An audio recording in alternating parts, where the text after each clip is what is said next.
Alrighty, hey venner, velkommen til. Jeg tænkte, jeg vil prøve noget nyt i dag, faktisk. Jeg plejer at uploade markedsopdateringer om kryptomarkedet, og mange af jer kender mig, det har jeg i hvert fald hørt, og jeg bliver kaldt en gang imellem Krypto-Tobias, kender folk mig som, fordi jeg primært trader krypto, men folk ved måske ikke, at jeg også trader en hel masse Nasdaq ved siden af. Jeg trader det på en helt anden måde, end jeg trader krypto. Det er to meget forskellige strategier. Så det tænker jeg vil prøve at snakke lidt om i dag, og bare måske begynde at lave sådan nogle trade recaps en gang imellem.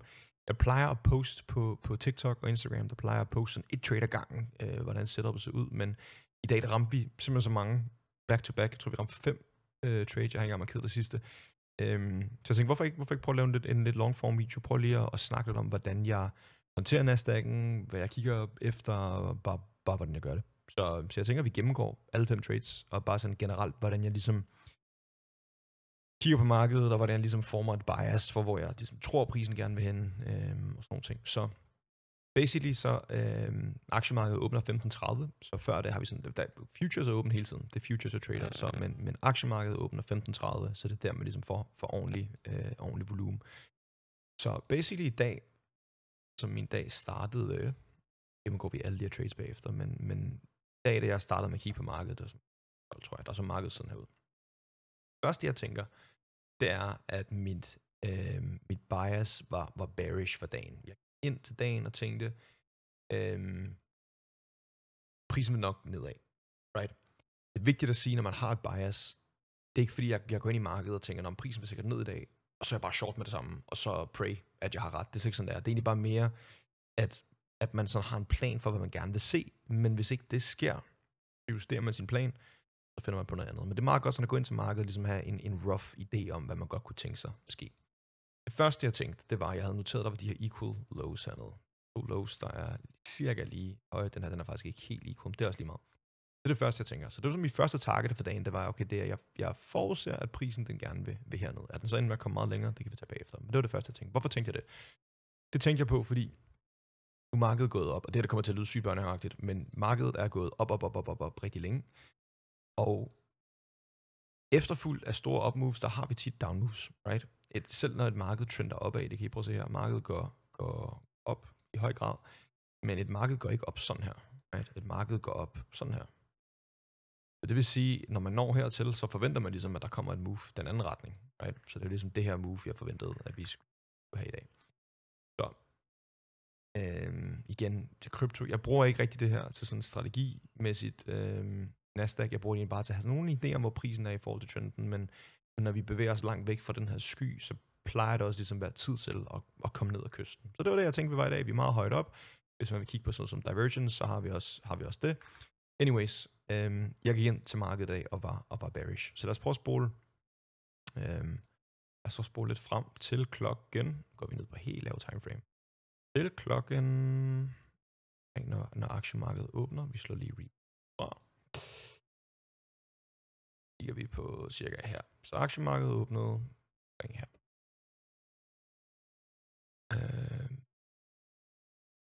Så det første, der sker, nu slår de trenden fra. Ruller vi sammen, så ser I bare, hvad det er ligesom. Altså det første, jeg gør, som sagt, det er at markere et target ud. Det her det er sådan et sted, hvor jeg tænker, at prisen kunne finde på at falde der. Hvorfor gør jeg det? Det er fordi, jeg sidder og trader Nasdaq på meget lav timeframe. På sådan 1 minut, 2 minutter, 5 minutter. Det er sådan helt nede i de små timeframes. 30 sekunder timeframe faktisk nogle. Så derfor så zoome meget langt ind. Det vil sige, jeg har brug for at vide på forhånd, hvor liquidity-områderne er. Så jeg sætter en streg, så ved jeg, okay, prisen kommer herned. Så forventer jeg, at der skal ske et eller andet. Jeg forventer, at når vi når hertil, hvis jeg er i trade, jamen så er det her, jeg vil tage profit. Hvis ikke jeg er i trade, jamen så forventer jeg det måske her, vi kan få et reversal setup hernede fra. Så jeg markerer dem bare ud. Okay? Det der sker her, prisen falder. Hvornår åbner markedet? Markedet åbner om 1 minut. Der åbner markedet. Right? Så det første, jeg noterer, det er, at okay, prisen den rammer her, og den stoppede ikke. Så det første, jeg tænker, det er, okay, vi får måske ikke et reversal setup. Så når vi rammer noget liquidity, og prisen fortsætter ned, så det næste, jeg gør, det er at zoome ud igen. Se, hvad kunne der ellers være af interesseområder. Så markerer jeg lige sådan, okay, men her kunne vi have noget liquidity. Her kunne vi have noget liquidity. Og jeg tror endda, vi kommer helt herned. Right, så det er egentlig bare det, jeg gør. Markerer lige sådan løbende ud, okay? Så nu har jeg styr på, at de her 2 ting i hvert fald er blevet swept. Så igen er jeg klar til sådan, at okay, nu er vi faldet meget, vi har sweepet noget liquidity, måske så får vi et reversal setup. Det gør vi ikke, right? Så endnu mere sweep. Sweep. Nu kan vi fjerne de her streger. Okay, de er i hvert fald blevet swept. Bum. Ej. Det er også, fordi jeg har mikrofonen stående foran tastaturet, så jeg har ofte svært ved at se, hvad jeg laver. Så igen, jeg noterer, at vi har sweepet noget liquidity. Det her, det kunne være et sted, hvor vi måske bouncer fra. Jeg holder øje. Det næste, jeg leder efter mit setup, det er, for det første er liquidity sweep. Det næste, det er et fair value gap. Okay. Så det, jeg leder efter nu, det er et candle, der lukker over fair value gap på den anden side, og så tager jeg mit trade. Og nu skal jeg fortælle jer, hvorfor den her dag, den var crazy. Den her dag, den var crazy, fordi det her, det var et sindssygt godt setup. Okay. Jeg tager min entry her, når candle lukker. Der tager jeg min entry. Og targeter jeg noget obvious liquidity. Jeg plejer at gå efter 10 point først. Det, der sker her, venner, nu skal I høre, når jeg går ind i tradet her, så er jeg kommet til at sætte min Ninja Trader forkert. Så i stedet for at gå ind med en kontrakt, som det hedder, så går jeg ind med 2. Så dobbelt så stor positionsstørrelse, som jeg har regnet med. Og ikke nok med det, jeg klikker på knappen, der sker ikke noget. Så jeg klikker igen, der sker ikke noget, og jeg klikker igen. Der var en lille smule lag, så det vil sige, at jeg kom ind med 6 kontrakter. Det er rigtig, rigtig meget. Nasdaq fungerer på den her måde, at 10 point, som det hedder, så et move, og måleværktøjet, et move herfra, hertil, eller den anden vej, et move herfra og herned til, det er $200 per kontrakt, right? Jeg var inde med 6 kontrakter lige pludselig, så sådan en lille bitte move her, det havde været $1.200. Det er meget. Så det var ikke det, der var meningen. Det første, der sker her, det er candle går den anden vej, så jeg er hernede, der er allerede en kæmpe stort nede, og jeg tænker, holy fuck, kæft en lortefejl. Det vil være ærgerligt at blow sine accounts på det. Når sådan noget sker, så er der en lille del af en, der tænker, skal jeg bare gamble? Skal jeg bare blive, sige Jesus take the wheel, og bare håbe på, at prisen går opad? Sådan er jeg ikke. Så det første, jeg tænkte, det var, at jeg må erkende, at jeg har lavet en fejl her, jeg er inde med for stor position. Jeg blev nødt til bare at take the L. Så lukkede jeg, og var negativ her. Sekunder efter, så går prisen opad, og jeg havde lavet en masse penge på de 6 kontrakter, det var ikke det, der skete. Jeg lukkede den. Jeg vil så sige, da jeg havde lukket de 6 kontrakter, jeg købte ind igen med det samme med 1. Fordi setup var stadig valgt. Så det, der skete her, det er på det her store move, jeg får her, jeg tror, vi får 15 point. Da vi nåede 15 point, som er $300 per kontrakt. Jeg var i et mental space der, hvor jeg var pisse. I skal tænke på det her, vi er på 1 minut timeframe, så alt det her, det sker op i mit hoved på sådan noget 45 sekunder, skal der tages en masse beslutninger. Så efter det her, der sidder jeg og tænker, holy shit, det var noget lort, jeg tabte nogle penge her, nu er jeg inde igen, nu har jeg tjent nogle penge. Så det første, jeg gør på 15, det er, jeg tænker, hvor du vil, jeg er sgu egentlig godt tilfreds med det her. Jeg lukker, jeg er cirka break-even efter det her, så alle de penge, jeg mistede, kom tilbage lynhurtigt her. Så jeg var på cirka, jeg tror, minus $100 for dagen her. Efter det, der var jeg sådan lidt irriteret, var sådan lidt sur, fordi det er ikke altid, at man får så mange setups her på en dag. Nogle gange, så kommer der kun et, så jeg har ligesom spildt min chance på at have fede fingre, og min computer lagget, det var lidt irriterende. Så efter det her, jeg er lidt irriterende headspace, jeg har taget profit her, jeg er ude af markedet, that's it. Så det her, det var det første trade. Endte med at gå break-even på en eller tabe penge på et win, basically, right? Så gør ikke så meget andet nu, end at sige, okay, prisen den falder videre. Det her, det var ikke det reversal setup, vi ligesom havde regnet med at få. Prisen falder videre. Så kan I gætte, hvad jeg gør nu? Jeg fjerner den streg, jeg satte før, og så zoomer jeg endnu en gang ud. Efter interessante liquidity-områder. Næste, jeg tænker, det er, at den her low, den er interessant. Det kunne være en interessant low at sweepe, right? Så det er den helt store. Jeg rigtig har jeg nok også markeret den her ud, fordi på det tidspunkt, der ved jeg ikke, hvor prisen stopper. Markerer den her ud, gør jeg ikke andet end igen at vente. Se, hvad der sker. Så vi sweeper den her, kommer der et reversal setup. Jeg tænker på det tidspunkt, at det kunne godt være, right? Og vi har også et fair value gap, man kan spille på. Så går det så ikke. Så igen, så gør jeg ingenting. Nu har vi sweepet det her. Endnu en gang er jeg klar til. Og det her, det var rigtig godt. Jeg skal sige, alt det her, det bliver livestreamet inde i mit community, så jeg sidder på det her og bannersvogler lidt over for min community, og sådan lidt kæft irriteret over, at jeg tabte penge på et mega godt setup, fordi jeg var fummelfingret og irriterende. Og havde egentlig lidt besluttet, fordi mit headspace var sådan lidt, at jeg nok ikke skulle tage flere trades i dag, right? Men da det her setup så kommer, det her, det er bread and butter setupet. Når man sweeper en low, der er så juicy som den her, right? Swept, og et fair value gap. Så da vi lige med det samme efter får det her candle close, nu skal jeg lige spole et candle med tilbage, så er jeg med det samme long igen. Det her, det er simpelthen for godt til at ikke tage. Det er sådan her ud. Jeg hopper ind, og I kan se, at det var en banger uden lige. Præcis hvor jeg tog profit, det kan jeg faktisk ikke huske på nuværende tidspunkt, men det var i hvert fald en banger. Bare det her move var 50 point, så det havde været $1.000 per kontrakt, right? Obviously lavede jeg kun 900 for dagen, så jeg tog ikke hele movet, jeg tog noget af det. Right? Det var trade nummer 2. Hvad sker der så her? Og et value gap mere, tænker jeg, at jeg har markeret ud der. Fortsæt mig der på 2 minutter. Yes. 2 minutter timeframe nu. Har vi et nyt gap her, som jeg ikke kan finde ud af at markere ud. Der. Ikke på 2 minutter. Var det på 1'eren? Ja, det var på 1'eren, jeg tog det. Sorry.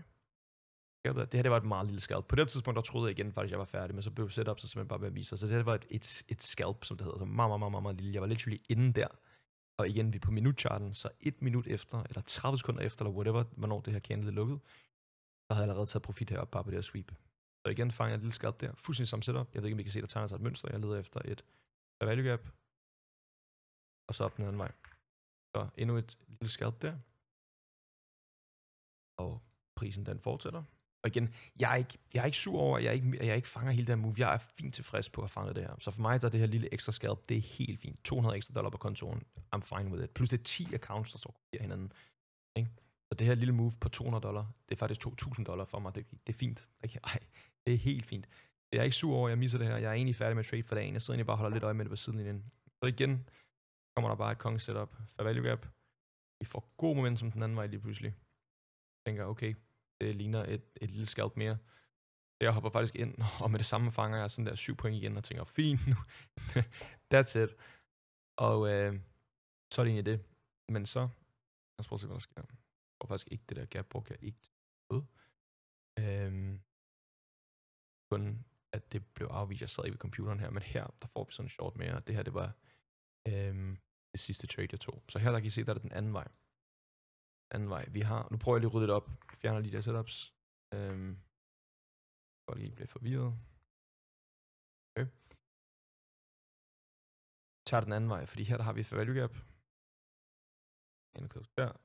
Der lukker vi handlet under fair value gap den anden vej. Hvorfor er det her fair value gap vigtigt? Det er vigtigt, fordi prisen har obviously respekteret det mange gange.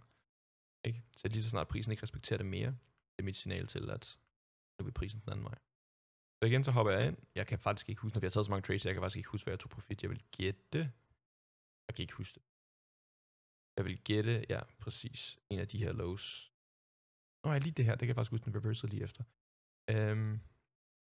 Jeg tog fuld profit med det samme her på den her low. Igen, I kan se, hvor hurtigt det går. Der går literally 1 minut. 1 minut fra jeg tager mit trade til, at den bare skyder. Hvor mange point er det her ned? 20 point den anden vej. $400. Right? Så ja, det går hurtigt. Så det er de 5 trades, jeg fangede i dag. De første af dem, det var på livestream, dem tog vi sammen. Men hele ideen var i dag at være bearish fra starten. Ligesom at være klar over, at hey, prisen vil nok gerne nedad.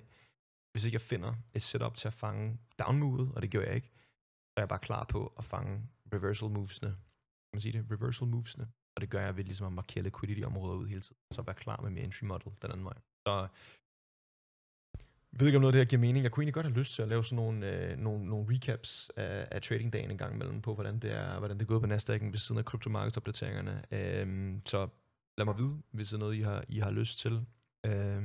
Skriv nogle ting ned i kommentarfeltet, hvis det giver mening. Hvis I gerne vil have det. Skriv, hvis I synes, det er lort, og I ikke vil have det. Så ved jeg det. Jeg gider ikke få tid på det. Så, men ja. Jeg synes Nasdaq er mega fed at trade på lille timeframe. Jeg trader så ikke krypto sådan her. For mig så er krypto, det er de store moves, jeg tager i markedet, og Nasdaq her, det er literally minut for minut, kan I se. Så sindssyg dag i dag. 5 for 5. Kind of. Det her var jo teknisk set et win, men bare endte med at være et loss, fordi jeg havde fede fingre og gik ind med for mange kontrakter. Så jamen, det her er sådan, jeg trader Nasdaq. Hvis I synes, det er spændende, lad mig vide. Hvis I synes, det er lort, lad mig også vide. Ha' en god aften. Peace.